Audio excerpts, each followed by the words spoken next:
No ano de 1968, havia uma discussão na TV sobre pandemias e a velocidade que um vírus poderia alcançar uma boa parte da humanidade. O apresentador pergunta ao Dr. Newman se ele tinha algum medo de uma pandemia viral, mas a resposta dele surpreende a todos. Para o Dr. Newman, sua preocupação não era com o vírus, já que a humanidade até pode ter baixos de morrer milhões, mas sempre conseguimos vencer de alguma forma. Mas seu real medo era com os fungos, que apesar de parecerem inofensivos ao ser humano, ele ao contrário do vírus não quer matar, e sim controlar o seu hospedeiro, dando exemplo aos fungos que conseguiam controlar as formigas, fazendo o pequeno inseto como um fantoche que além de devorar por dentro, não matava, prolongava sua vida para se multiplicar. Mas essa infecção por fungos não acontece em humanos, porque eles não conseguem sobreviver se a temperatura do hospedeiro for acima de 34 graus. Mas imaginem se as coisas mudassem e o mundo ficasse um pouquinho mais quente. O fungo poderia evoluir não apenas em uma espécie, mas várias. Poderia adquirir a capacidade de entrar no nosso cérebro e assumir o controle de bilhões de pessoas, e não iria existir um tratamento e nenhuma prevenção. No Austin, Texas, onde mora essa simpática garota chamada Sarah com seu pai Joey. Ela levanta cedo para tomar café, pois era aniversário de seu pai. Ele trabalhava na construção civil com seu irmão Tommy, e hoje, no dia do seu aniversário, ele iria trabalhar umas horas a mais, mas prometeu que iria trazer um bolo para comemorarem mais tarde. Seus vizinhos eram um casal de idosos bem velhinhos que gostavam quando Sarah iria visitá-los. Como fazia tempo que ela não fazia isso, depois da escola ela iria lá para conversarem um pouco. Seu pai a leva para a escola.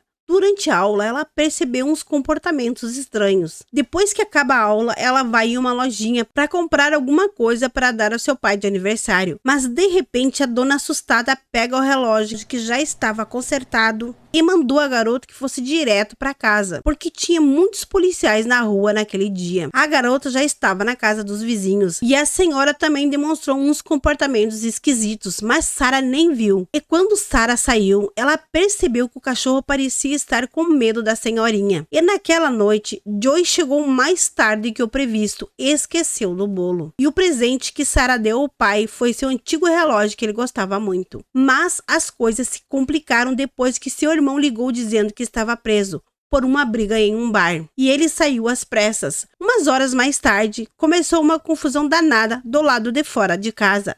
Sarah se acordou ouvindo os barulhos dos vizinhos. Foi até lá e encontrou o pior. A vovó tinha atacado o Sr. Sanders e sua esposa. E para uma velhinha que nem andava, tinha algo de muito errado. A sorte que Joe chegou a tempo e com uma chave inglesa deu um jeito na vovó. E em rápidas palavras, explica para Sarah o que estava acontecendo, sobre uma pandemia que tinha se espalhado. E pelo que parece, essa loucura aí já estava por todo o Texas. E tudo estava tomado pelo exército. A preocupação de Sarah se estavam doentes ou não, e a intenção de Joey era ir para o oeste, o mais longe que pudesse em direção ao México. Mas ao passar pela cidade, todos estavam se atacando e o caos tinha tomado conta literalmente da cidade. E por mais que tentaram escapar da multidão, um avião veio na frente deles e estava voando baixinho demais. Ele perdeu o controle total e aí a nave explodiu em cima deles. A explosão faz o carro deles capotar por todos os lados. Quando os três acordam, Joey pergunta para Sarah se ela estava bem, mas ela torceu o seu tornozelo e não conseguia andar.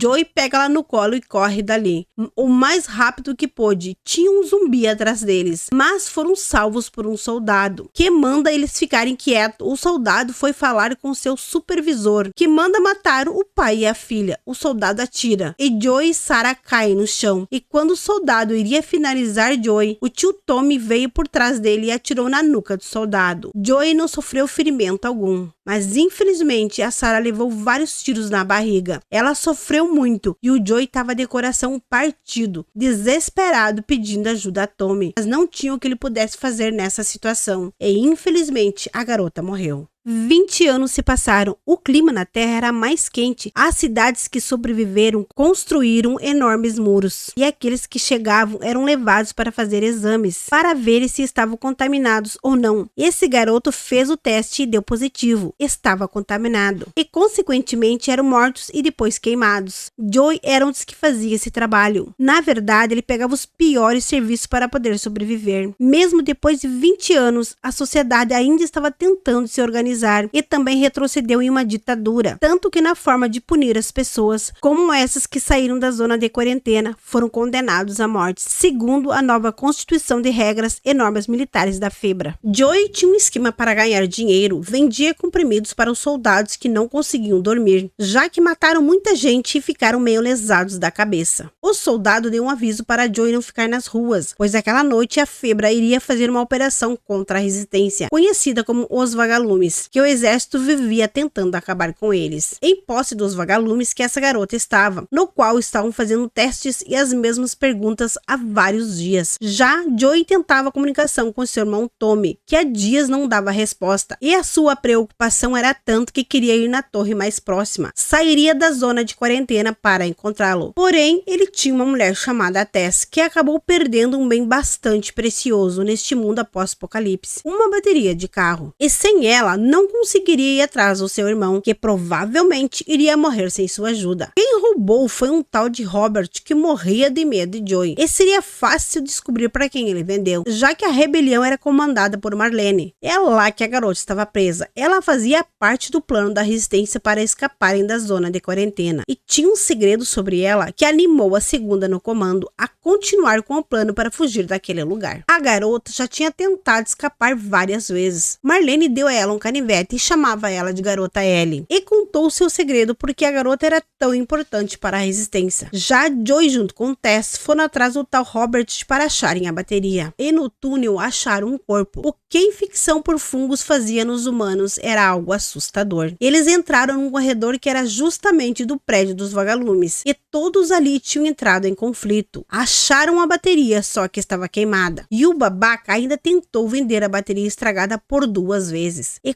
quase todo mundo morreu por causa de uma bateria que não funcionava. Menos a garota, que Joey acabou conhecendo. A Marlene, John já conhecia há algum tempo. E era uma surpresa ainda estar viva. Ela precisava que a garota chegasse até a torre.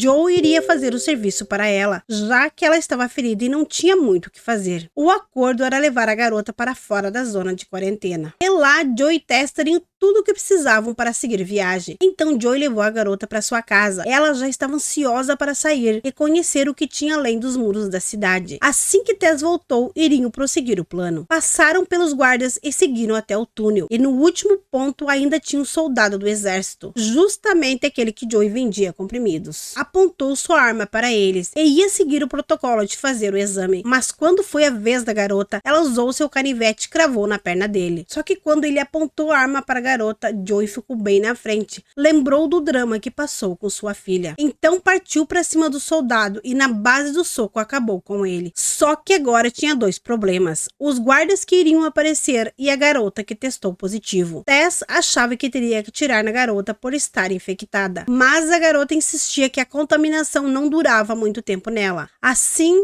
eles saíram para fora da zona de quarentena. Essa é a série e uma das histórias mais aclamadas dos jogos dos últimos anos.